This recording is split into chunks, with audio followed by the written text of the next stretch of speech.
नमस्ते जी। वैदिक राष्ट्र में आपका स्वागत है। आज का हमारा विषय है वेदाध्ययन और ईश्वर की उपासना से क्या प्राप्त होता है। आज के इस लेख के लेखक हैं वैदिक विद्वान मनमोहन कुमार आर्य, देहरादून से। आइए विषय की ओर चलते हैं। मनुष्य के जीवन में वेदाध्ययन का क्या महत्व है, उसे वेदाध्ययन क्यों करना चाहिए। मनुष्य जीवन में यह एक महत्वपूर्ण प्रश्न है जिस पर सबको विचार करके सार्थक व लाभप्रद निष्कर्ष निकालकर उसे अपने जीवन में धारण कर लाभ उठाना चाहिए।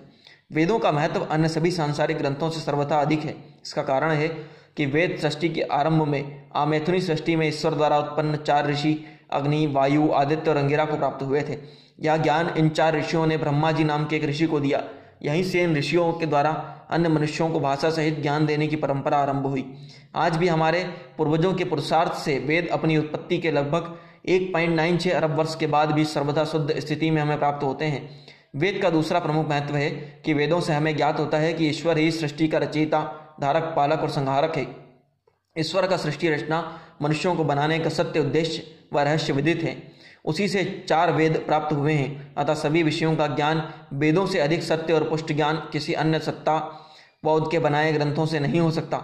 हमारे ऋषियों ने वेदाध्ययन कर इसके माध्यम से ईश्वर का साक्षात्कार कर इस रहस्य को जाना था। वेद सब सत्य विद्याओं का पुस्तक है। वेदों को पढ़ाना, पढ़ाना, सुनना, सुनाना ही संसार के सभी मनुष्यों का परम धर्म है। वेदों में संसार की सबसे उत्तम और श्रेष्ठ भाषा वैदिक संस्कृत उपलब्ध होती है। वेदों को नष्ट करने के अपने और परायों ने अनेक प्रयत्न किए और षड्यंत्र किए।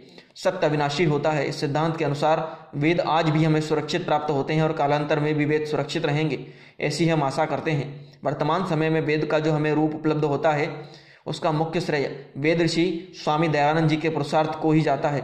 यदि वह जन्म न लेते तो आज हमें वेद सुरक्षित रूप में वेद मंत्रों के संस्कृत और हिंदी अर्थों सहित प्राप्त न होते। अतः ऋषि दयानंद का उपकार मानना, वेदों के संरक्षण हेतु प्रचार और प्रसार करना सभी ईश्वर को मानने वाले आस्तिक बंधुओं का परम कर्तव्य है। वेद सब सत्य विद्याओं का पुस्तक है। वेदों में हमें न केवल ईश्वर और आत्मा का सत्य और यथार्थ रूप ज्ञान होता है, अपितु संसार विषयक ज्ञान भी प्राप्त होता है। मनुष्य के कर्तव्यों व धर्म का ज्ञान भी वेदों के माध्यम से होता है। संसार में मनुष्यों के सर्वांगीण धर्म का यदि कोई अविद्या से सर्वथा मुक्त ग्रंथ है तो वह केवल वेद ही है। वेद से ही शब्द से लेकर हमारे सृष्टि के आदिकालीन पूर्वजों ने स्थानों, पर्वतों, नदियों सहित सभी पदार्थों के नाम रखे थे।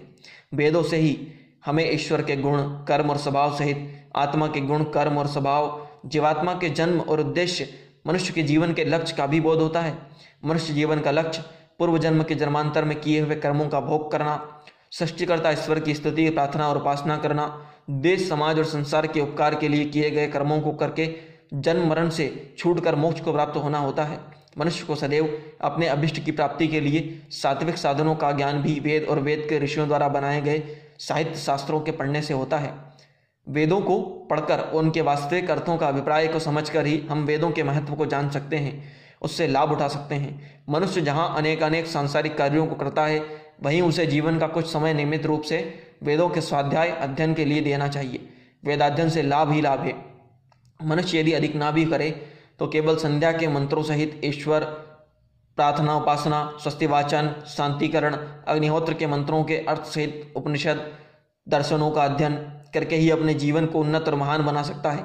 स्वाध्याय के लिए ऋषि दयानंद का सत्यार्थ प्रकाश भी एक महत्वपूर्ण ग्रंथ है और साथ ही साथ इसका अध्ययन करने के अलावा वेद, उपनिषद, दर्शन, मनुस्मृति आदि ग्रंथ समस्त वैदिक साहित्य और शास्त्रों के मूलभूत सिद्धांतों का आशय का ज्ञान इससे हो जाता है अगर सत्यार्थ प्रकाश पढ़ते हैं तो।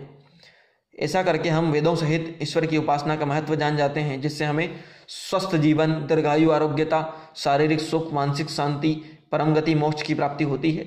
मोक्ष प्राप्ति परम आनंद की प्राप्ति का एकमात्र उपाय है।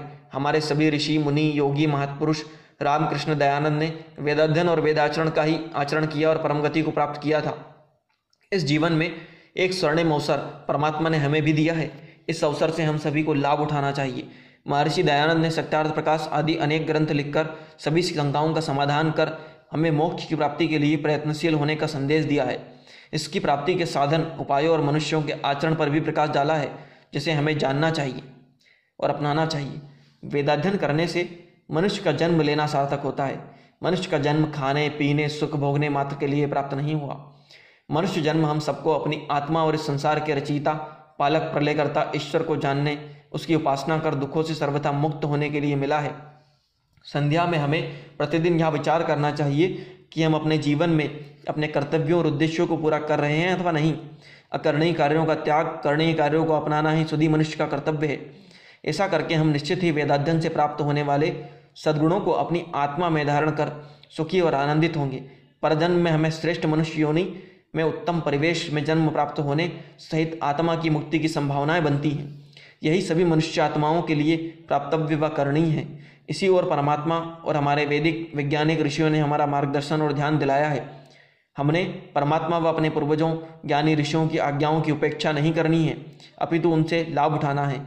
ऐसा करके हम अपना समाज, देश, संसार, समस्त मनुष्य जाति का उपकार व कल्याण करेंगे।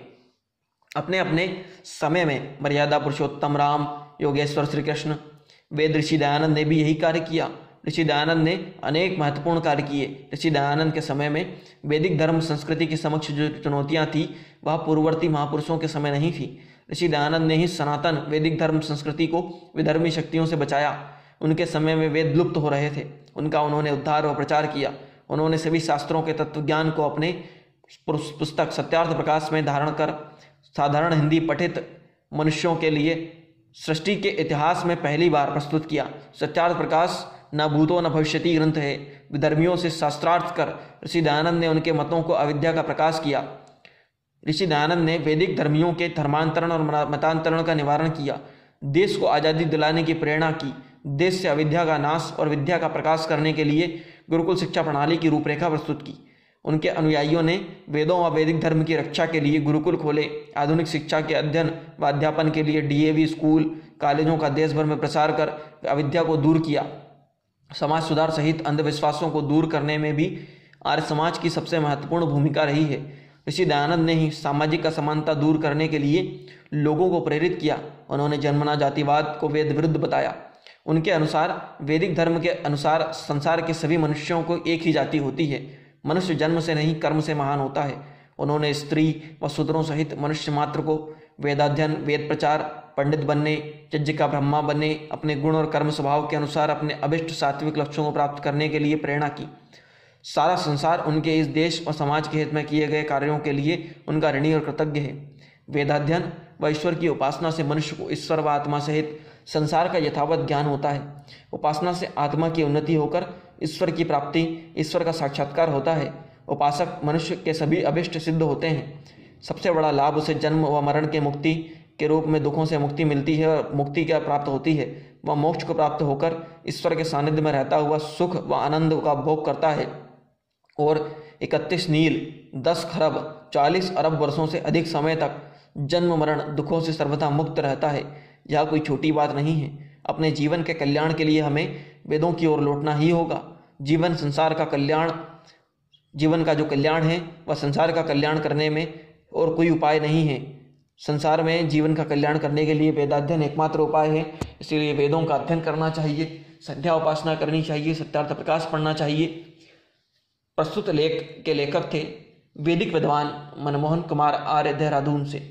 इसी तरह के और वैदिक लेखों के लिए, प्रेरणादायक कहानियों के लिए, महापुरुषों के जीवन के प्रेरक प्रसंगों के लिए, वैदिक भजनों के लिए वैदिक राष्ट्र यूट्यूब चैनल को लाइक करें, शेयर करें, सब्सक्राइब करें। धन्यवाद। साथ ही साथ अपने कीमती सुझाव कमेंट करें और बेल आइकन की घंटी को भी दबा दें ताकि जब भी कोई नया वीडियो आए उसकी अपडेट सबसे पहले आप तक पहुंचे। धन्यवाद।